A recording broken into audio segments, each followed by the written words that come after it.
Just a little bit on the car tonight. I've almost got all the twist out of this. Not quite. But it may be close enough now that I can say, yeah, this strap's going to hold it. Pull it down. And the same on the other side. It's almost there. So the next thing to do will be that bottom hinge piece.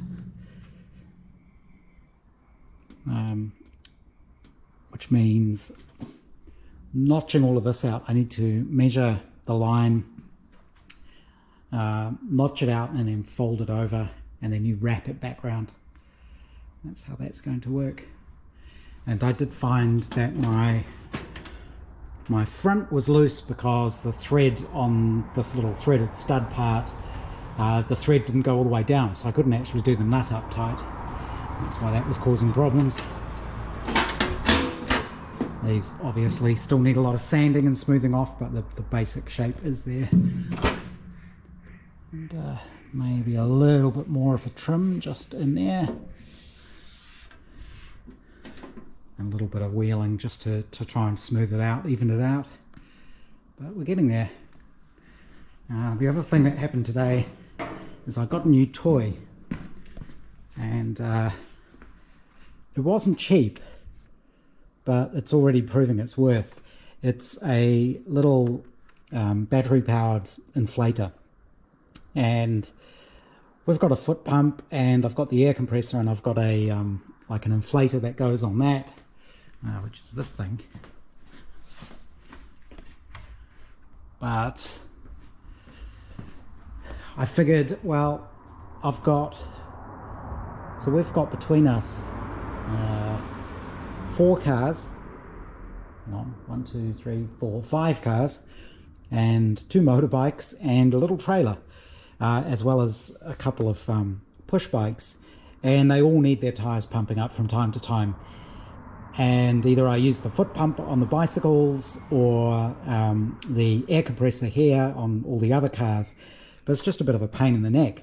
So I invested in one of these, and it's just a little DeWalt inflator. It runs off the standard power tools, rechargeable batteries. I've only got the smaller ones, but that seems to work fine. And the really cool thing about it is you just dial in the pressure you want, connect it up, and then leave it going. And it'll automatically stop when it gets to the right pressure. It's got a little light built in as well. It's got an inflator for air tools, air mattresses, things like that, and sports balls. I don't think I've ever seen anyone use it for that. I don't play sports, that's probably why. But it also comes with a 12-volt lighter socket plug on quite a long lead, so that's quite good if you've got it with the car. Only just fits back in its little housing. And I think I've done 1 motorbike, 3 cars with it today. And let's see, yeah, the battery's still fully charged. So very handy. As I say, we've got little pneumatic tyres on the little trailer we've got just for around the garden. Oh, we've got the lawnmower as well, that has pneumatic tyres. But I went to get some firewood today, and the trailer had a flat tyre, so I was able to pump it up with this. I also did the Riley wheels. Head gardener's cars just had new tyres on the front, so she's like, oh, mine won't need doing. They would have done that when they fitted the tyres. But when I checked them, one tyre was the correct, I think it's 32 psi on the front, but the near side front one was actually at about 40 psi, so it was way overinflated. So I just set them back to normal. But yeah, more on the bonnet tomorrow maybe, but now I'm going to go in because it's cold again. It's Saturday today. I'm out working on the Riley again. Hopefully today I can get the, start making the other side panel and the hinge on this piece of the bonnet. I'm going to spend a little bit more time just trying to get these to fit. They need kind of a twist in them. I also want to put in all the hinge pieces to make sure the hinge is straight down the middle. And to put some of the twist in this, you can see where I've been doing it. I've hooked this over a piece of angle and then tried to bend this down. So I need to straighten that. And that definitely works a bit. I may give it a little bit more wheeling with the rubber band just to try and get the right shape. It's the right shape, it's just the wrong twist. Again, it's close enough that the straps will pull it down, and eventually I imagine it'll just take that shape. But I'll see how much more adjusting I can do. It'd be really nice if these just sat down perfectly. But I'm a little way off, but not too far. The other thing I'm doing is I want to make a Brooklands tail to go on the exhaust, which is of course the triangular thing. I really had a look at the original rules, and I think they must have changed over the years, because I think it was 1927 rules said cars up to 2 litres could only be this big, which is basically 6 inches, but there are definitely cars that raced at Brooklands, MGs in particular, where they had bigger fishtails, even though they weren't 2 litre or above cars. So I'm not sure how strict that rule is or when they changed the rules. I think I misunderstood the rules where it talks about the holes being on half, and I wasn't sure if it meant only on one half of the fishtail. So I always thought this was wrong because I put holes on both halves, but I think what they mean is the rear half. So how I've got it here, no holes at the front but holes at the back, I think that's what they mean. So you can have as many holes as you want, but they can only be up to 3/32. None of this matters, obviously, because I'll just make something that looks right, and if it's not the official measurements, nobody's really going to say anything, are they? So I'm not going to worry too much about it, but I want it to be close. Maximum opening is meant to be about 1/4 inch at the back. So I've cut some bits of steel from scrap, and I've got that sitting in, because it's scrap, it was all covered in surface rust. That's sitting in phosphoric acid just to get rid of that, get it clean, and then I'll make those.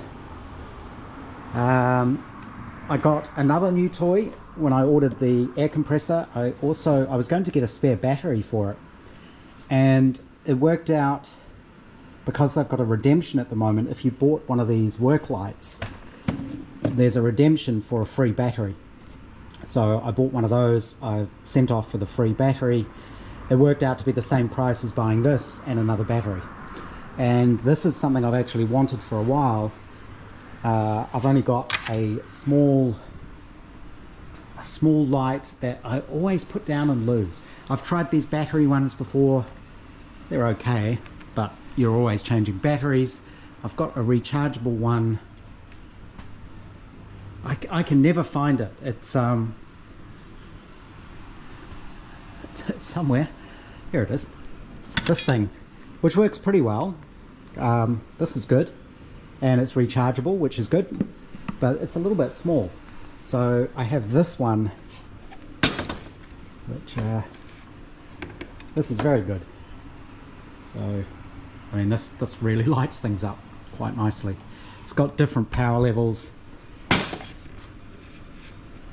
Starts off on the brightest, and I realized I needed this once I got the hoist, the lift, because of course you lift the car up and then you're blocking all the lights, so you need a good light underneath there. That's what this is for. And it's got the mounting points here.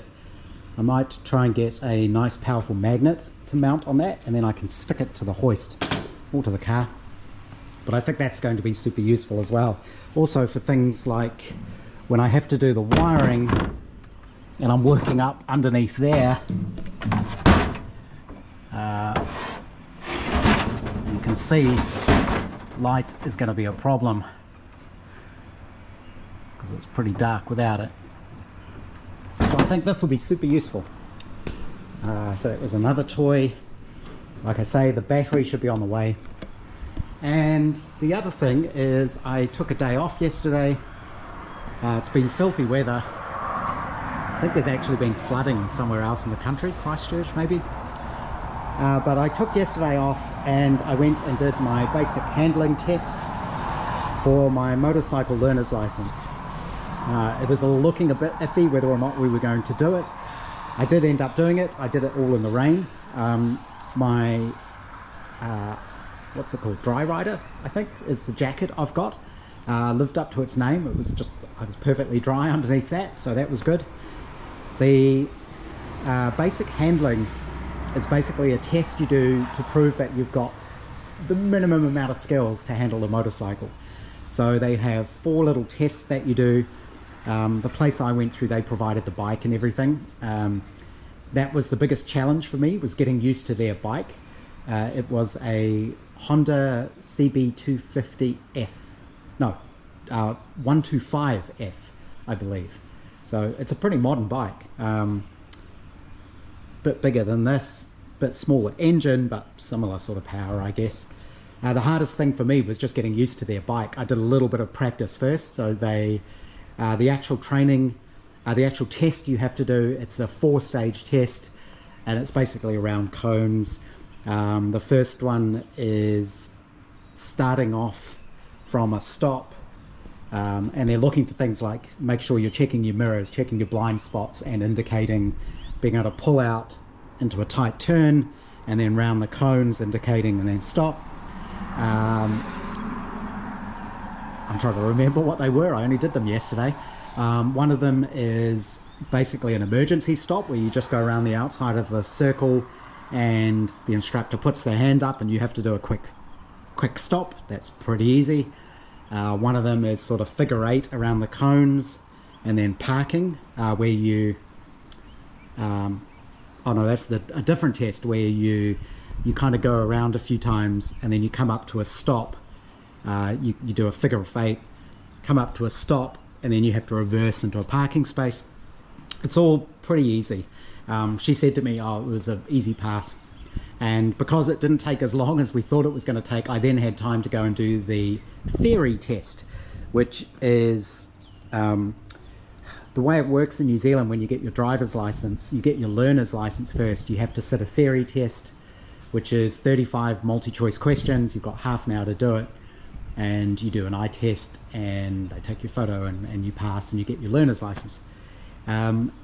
Even though I've got a full driver's license and have had for over 30 years, you still have to do the learner's motorcycle license, which meant I had to do that 35 test question test again.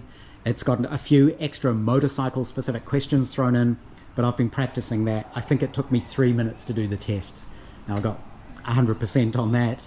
I didn't quite get 100% on the basic handling test, but again, it's pretty lenient. You can actually make quite a few mistakes and still pass. The things I got pulled up for were, on one of the stopping tests, I didn't keep my head up, I looked down. That's a mark against you. And just a little bit of control, I was going a little bit too slowly. And I think most of that was just getting used to their bike. You know, I literally did an hour or so of puttering around. So I think if I had more practice on that particular bike, it wouldn't have been a problem. So she said, yeah, easy pass.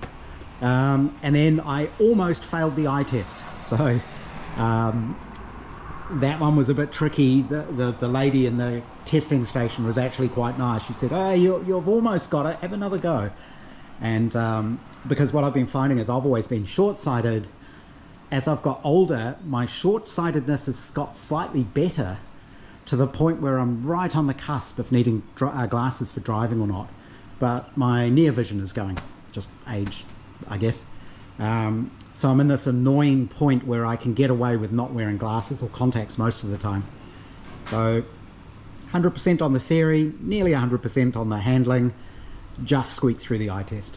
But I now have my learner's motorcycle license. I've got a temporary one. They reissue your card in New Zealand. Your driver's license is on a color-coded card, and on the back of it, it says what classes of license you've got. The interesting thing is, because I've got a full driver's license, but I'm going to have a learner's motorcycle license.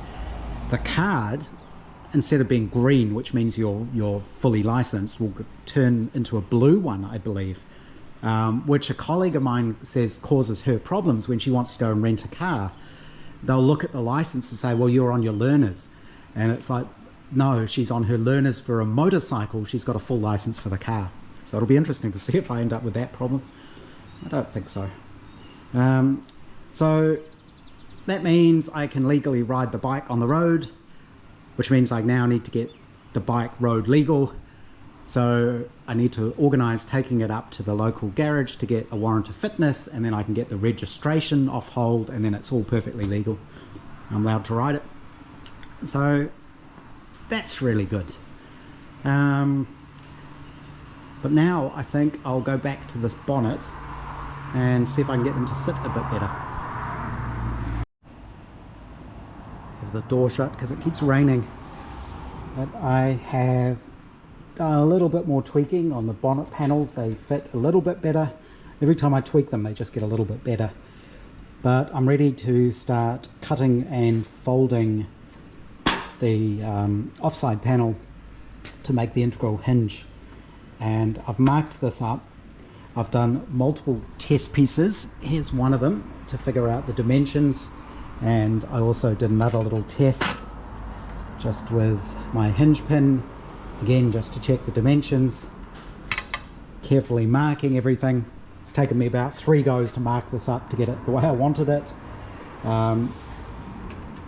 The fingers for the hinge are 1 inch long. There's a little bit extra either end, but that's okay. And what I'll do next is I should actually put this back on the car. I may have missed a step and I might have to do this again. I can't remember if I've actually trimmed this edge to the right length. So I need to put this back on the car, figure out exactly where that hinge line needs to be, because you can see the line is actually beneath the pin. So I need to check that. So if the pin, it's a bit strange because of the way it folds over. So you have to imagine this is like that. So the actual bottom of the panel ends up being here. That's the fold line.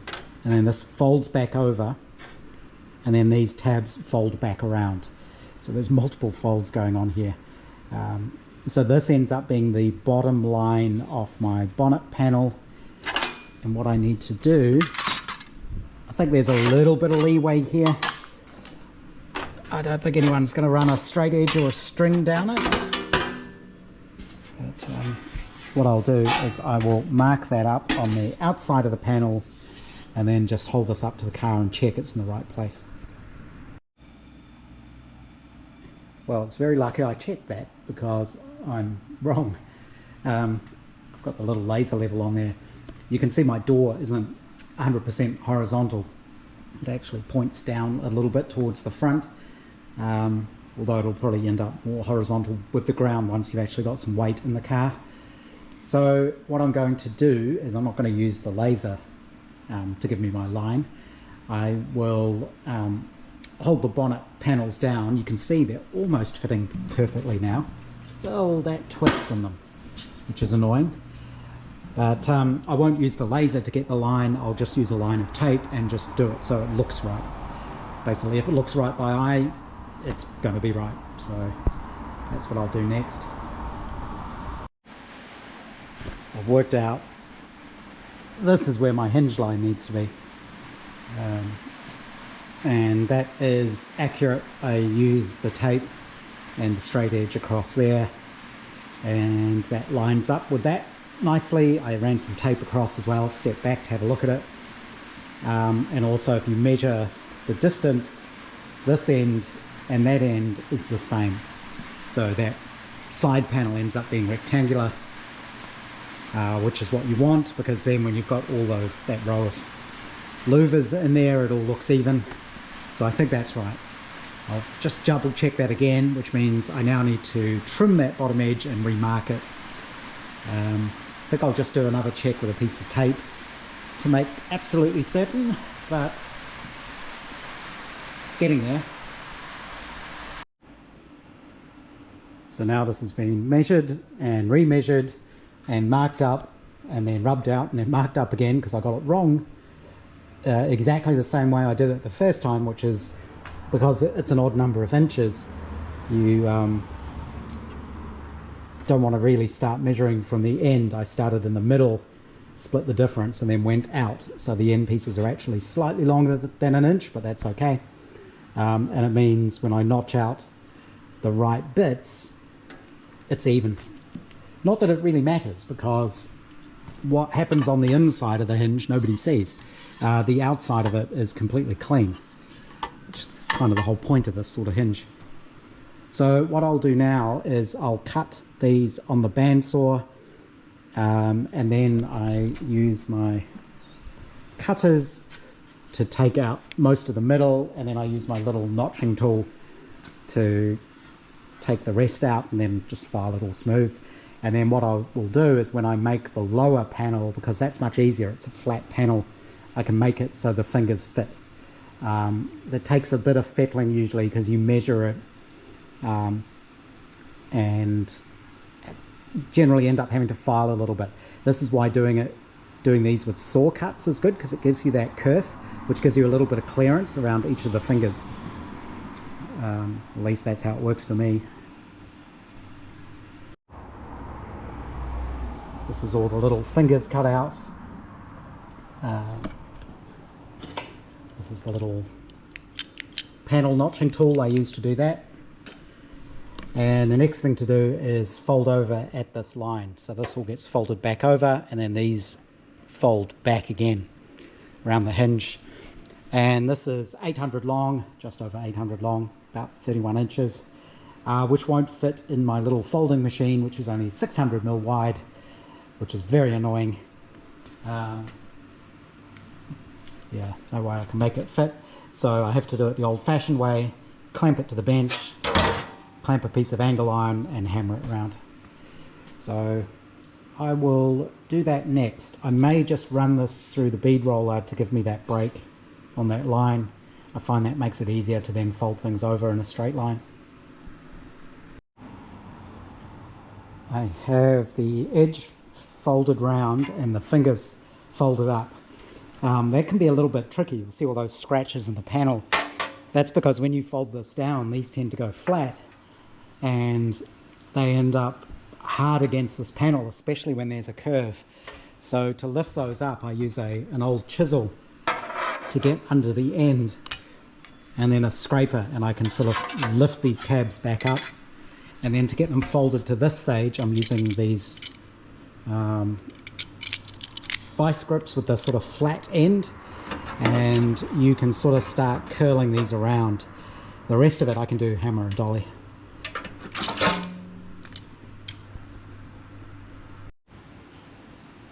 I've got the pin in there now.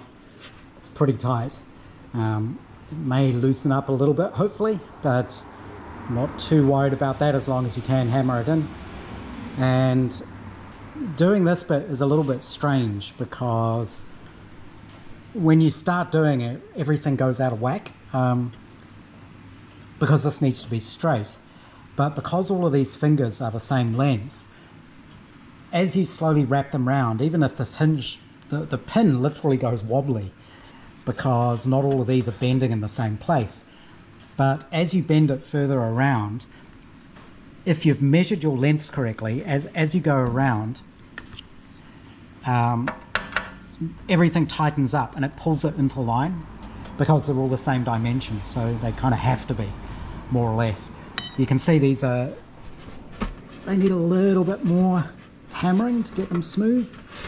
And to get that last little bit to tuck around, I use a little hardwood thing, and I put my railway dolly up in behind it like that. And this is good because you can line it up on multiple hinges to make sure they're all still in alignment. And then I can hammer with this. And I've also been using this, which is a piece of aluminium. I just rounded off the corner, and I can get that to tuck quite tightly in there, sort of like that. And it's just a matter of slowly working it backwards and forwards and doing that. You can see the end one isn't quite tapped around. Don't know if you can see, but I can see that the hinge is kinking up a little bit at the end, and it's because this isn't fully wrapped around. Probably can't quite see it, so a little bit of work there. So as you wrap these around and sort of hammer everything, it lines up basically. But yeah, the hinge pin is very tight. I can move it, but it's not going to fall out. It's not going to come out easily. So when I make the bottom panel, basically what will happen is the fingers do the opposite. They go underneath there, and hopefully there is room. I don't have a thin piece of aluminium that's too fat. But what should happen is they will be able to go under there, hopefully. And you get it all to sort of wrap around. I may need to lift this up just a little bit. Yeah, you can see it's crushed it down a little bit. So a little bit more working on this and hammering and fettling, and hopefully it should come right. I realized what I've done wrong there. I've only made, I think this is my 5th hinge. It took me a couple of goes to get it right on the Austin, and now this one. And I remember now, I think I've actually got a film about this. I should probably go and look that up. But I think I rolled both fingers on both panels at the same time. Whereas on this one, I've just done it by itself, and I tightened it up too much. But that was easy to fix. Again, my dolly behind it, my blunt chisel underneath the pin, a bit of tapping, that just opened that out. I've got my little gauge so that I know when I do the other side, it's going to fit underneath the hinge pin. That's also loosened up the pin a bit. Oh, you can see this one isn't straight still. So the pin actually moves by hand now, which is good. So onto the next piece. All looks nice and tidy on that side.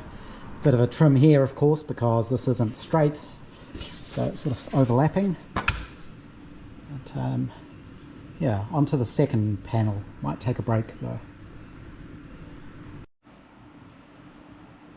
It's got dark and it's raining, which means it's got cold, so I'm about to go in, and I realized I may have made a mistake on this.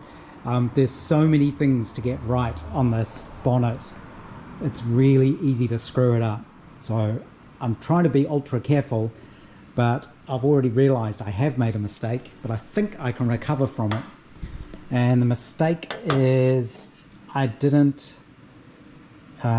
folded this kind of too far back. It's a bit hard to explain, but I need to leave enough room for the hinge on the top panel, this piece here. There has to be a notch here so it can clear it.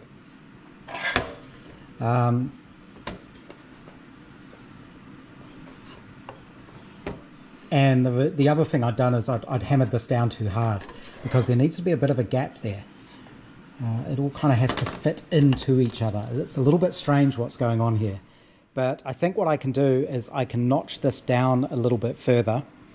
I've cut all those notches now, and then that will give me that clearance I need so that this can actually open. I may do a small test piece first, but you can see how you have to cut the fingers on this one to go into the gaps on the first one. And it also has a joggle in it so that when the panels are, can we see that? I'm not even sure. The outside of the panels are flush. So I think I need to notch this down further, and then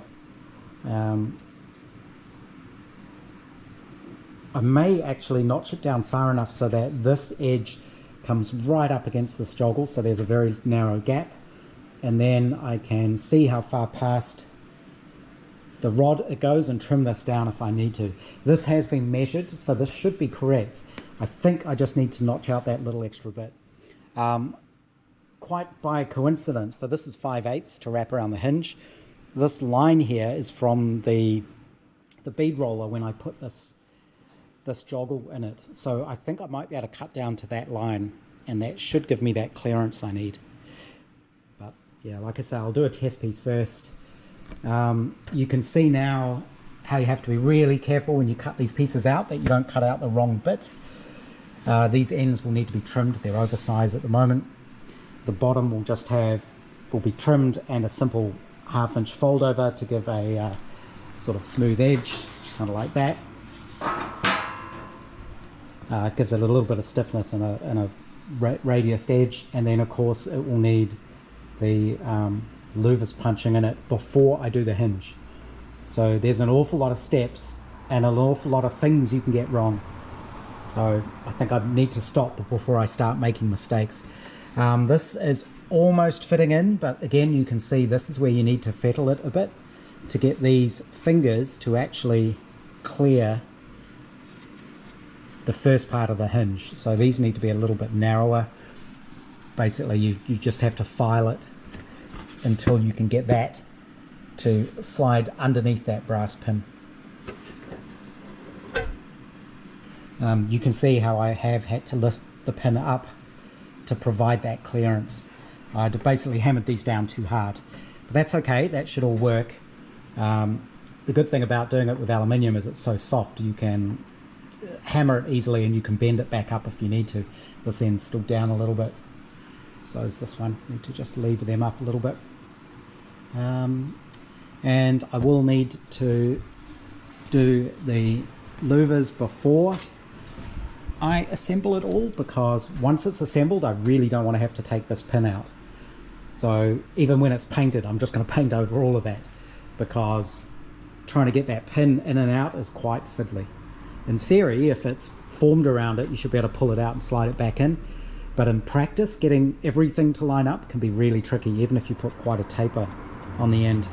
It is doable. Yeah, I think it's going to be a case of painting it. That's another interesting question, is do you need to leave extra clearance for the paint? I don't think I'm going to bother. I think I will paint it, and if the paint comes off, that's fine. It's not going to rust, it's aluminium.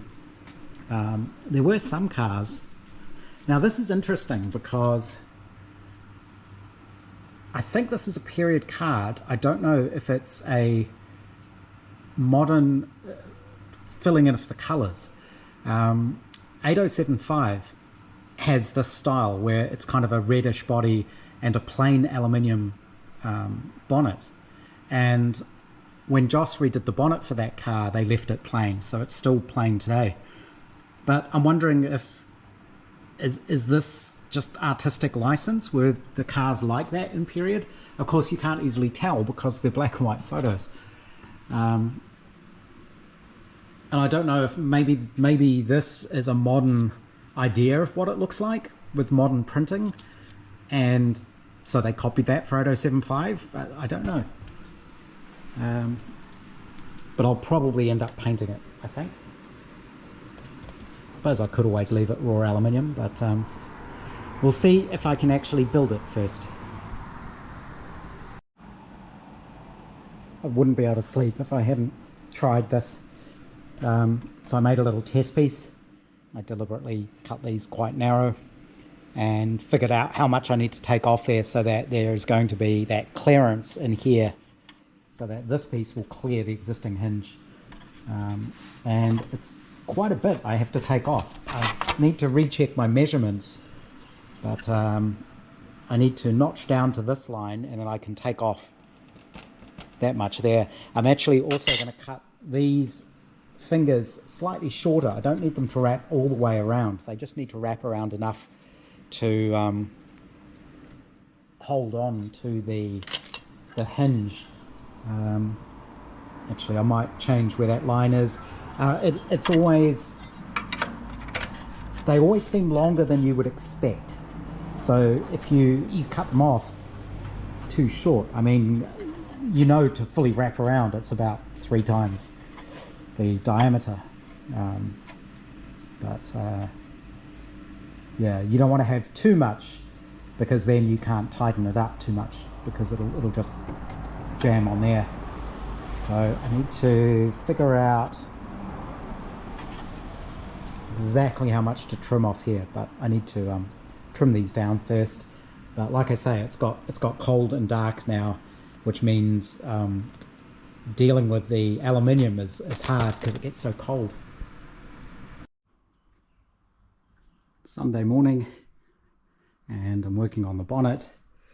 I have trimmed and filed the little tabs, and they now fit under that panel quite nicely, and I cut out extra down here to clear the top bits of the hinge, and I've literally just finished punching the louvers. This took a lot of careful marking out and figuring out exactly where they need to go, making sure I was really careful to label everything to know exactly which way I was doing things. So obviously they go that way around. Even though I had the marks there, I used those as a guide, but if it looked like I was going crooked, I would adjust slightly. And the other thing I found that was quite good is with the panel and the press, I could use my tiny little square, and if I lined it up with this flange, it pretty much put it in the right place. I think it's about 1/8 of an inch further down than where I measured, but because it's consistent, I just line them all up like that. And that worked really well. When I got to 19, I did stop and counted them just to make sure. But I have got the right number. The press is definitely starting to get worn out on the edges. You can see where it's torn a little bit, but a little bit of a file and a bit of a deburr, and that'll be fine. Nobody's going to notice that. You can see here it's not quite straight on that edge where that's happened. But I think a little bit of flattening it out with my little wooden block, which is here somewhere. Oops, I might need to make a new little wooden block, but that lets me get in there and just tidy things up. You can see where that needs deburring, just where it's torn the edge, but the corners haven't torn. They look straight, they look central, which is good. There's WD-40 on everything. It hasn't taken the curve out of the edge, which I was a bit worried about. I just realized I probably should have random orbit sanded this before I did all of that, because now I can't get in here, but that's the inside of the bonnet. Who's going to notice? So the next thing to do will be put this into here. It does fit, it's just a little bit fiddly getting it in because you have to take into account the curve, and then fit it back on the car to figure out exactly where the bottom edge is going to be. This needs trimming. There's probably about 1/4 of an inch come off the bottom to get that straight, and then I can fold over that bottom 1/2 inch just to stiffen that bottom edge, and I'll need to trim these ends to fit the car. But no, it's going okay so far. One cock up. You can see here I accidentally, when deepening these, I took the wrong corner off, but I don't think anyone's going to notice that. And it's handmade, so the odd quirk here and there isn't a bad thing. It's lunchtime and the sun seems to have come out, which is good. And I've mostly finished the bonnet. Obviously it needs sanding and filing and a little bit more tweaking, but all the hinges in place there. A couple of the hinges are a little bit tight. I may either try to open those out a little bit or make a couple of new ones. But being tight isn't too bad because you can sort of hammer them on and they'll hold everything in place. This side still has that little bit of twist to it, but with the catches on there, that'll pull that down. The catches are these. So these are quite nice. There's quite a strong spring in there. So obviously what happens is this gets bolted down here somewhere to the side, and then this little catch gets attached to there, so it pulls it down. I do wonder if it's going to look a bit funny with these ones being so high up. I hadn't actually thought of that, but I guess there isn't much choice there. They will go on somewhere like that. And then the other side, that was so much work. I've got my louvers punched in it, I've got my hinge line, I've got the edges all trimmed. This one's a little bit wavy, but that's because the front of the radiator is actually wavy. And I measured all of this up so that there is room for the catch down the bottom here. It'll go down like that at the front. Another one over here. And this lifts up and folds over. So needs quite a bit of sanding. And as I say, I managed to make the mistake that I said you shouldn't make, which is I trimmed the little fingers too short, so I wasn't able to wrap them all the way around. You can see there, they should be going further around, but there's enough there that it holds it. The only problem is it makes it a bit loose. You can see it kind of rattles a little bit.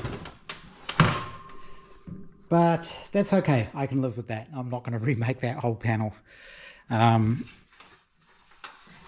Again, it needs a little bit of smoothing out and sanding, cleaning up.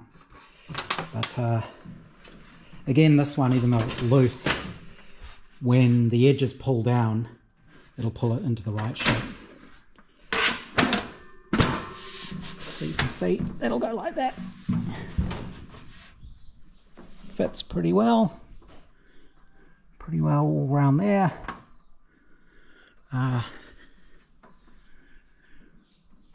The louvers have come out nice. I've got the right 1, 2, 3, 4, 5, 6, 7, 8, 9, 10, 12, 13, 14, 15, 16, 17, 18, 19, 20. Got the right number.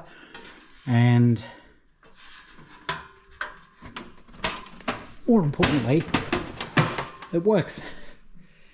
And then you can see how with that folding out of the way, it gives you full access to this side of the engine at least.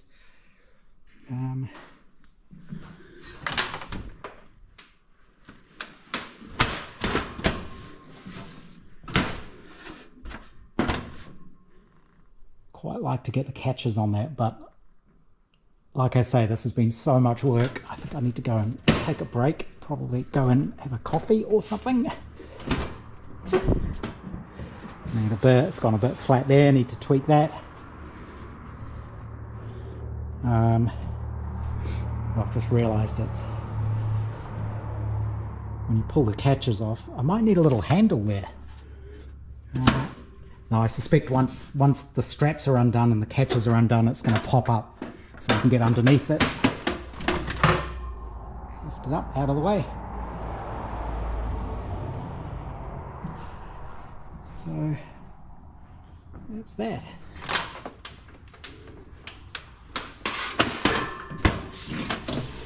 Just need to curve that. Oh, I think that's come out really quite well. Just finished cleaning up, and the bonnet is more or less done. Still some fettling to do and sanding and bits and pieces like that. This one still doesn't quite sit down right, but these aren't the straps I'm actually going to use, but they just give an indication of where those will go.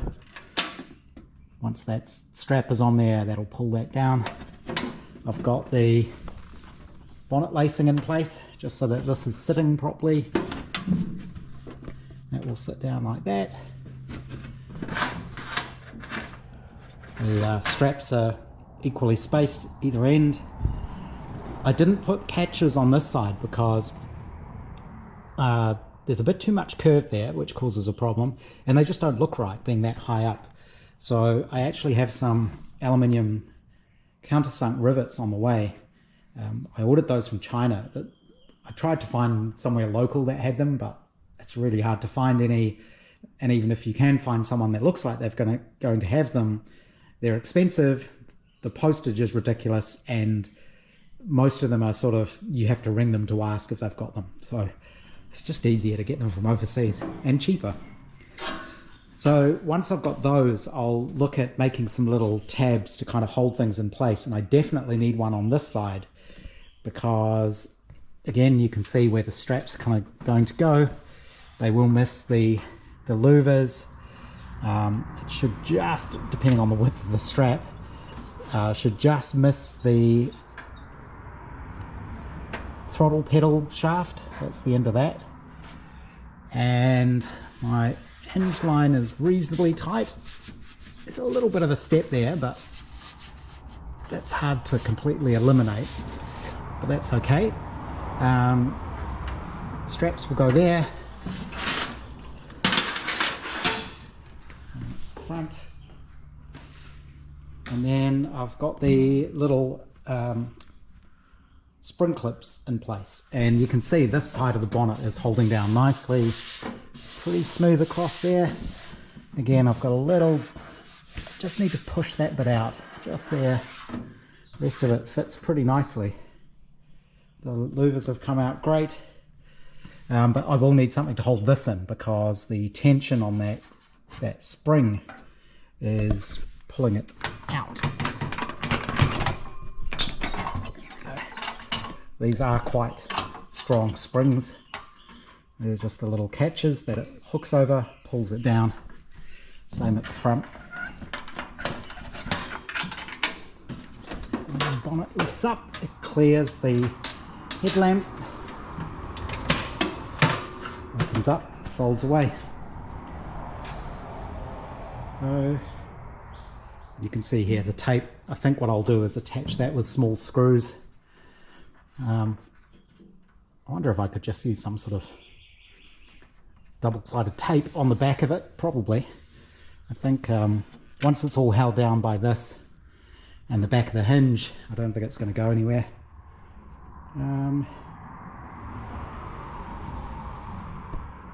But yeah, I think that's it for the day. I'm really pleased that everything fits within the bonnet. You'll see a lot of cars where they've put on different carburetors, or they've got the later SUs with the flanges. They stick out a bit further, and so you see bonnets with holes cut in them or domes over them just to clear the carburetors. These all clear. The advanced retard, I think it clears. I haven't actually tried. Yeah, I'm pretty sure it does. Again, that's close, but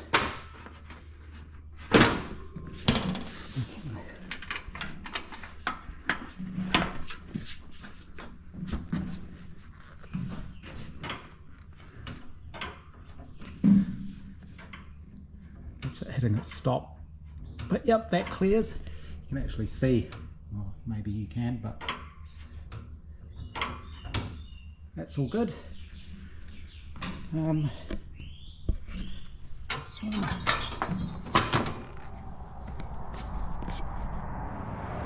Yeah, pretty pleased with how that's come out. It looks like I did cut this slightly short just there.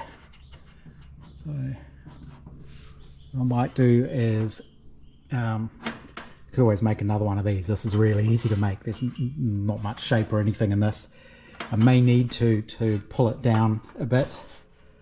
So yeah, I might do that and then just extend it, because I've cut that 1/8, 3/16 of an inch, a bit too short, but that's easy. The other thing I had to do to stand these off was make little aluminium stands. There's a little spacer that goes under there. I shaped them to match the bracket. You can probably see that front one, possibly. And that was to get the catches, the bottom of the catches out far enough because of this curve, and because this panel overlays this bottom one. So yeah, I think what I need to do is figure out how this even if I had to screw that in place, that would be fine. But I prefer to do it away from the inside, so it's all kind of a bit hidden. And I think I can do that. I think I can make a bracket on the inside of there, flush rivets. When all that's sanded and painted, you won't see them. And that'll sort of clip it in place down the bottom there. Again, once the strap is there, that would hold that in place, but I don't want that rattling around when you take the straps off. And when I made this bottom panel, I had several scraps of aluminium, and both of the bigger ones were literally 1/4 of an inch too short to make that panel, which was very annoying. But those will do to make a new, I'll make a new bottom one. The other thing I need to do, I think, is lower this just fractionally. That could be because it's being pulled up by the spring tension. It's already got squeaks. But yeah, I think I'm going to call that done for the day.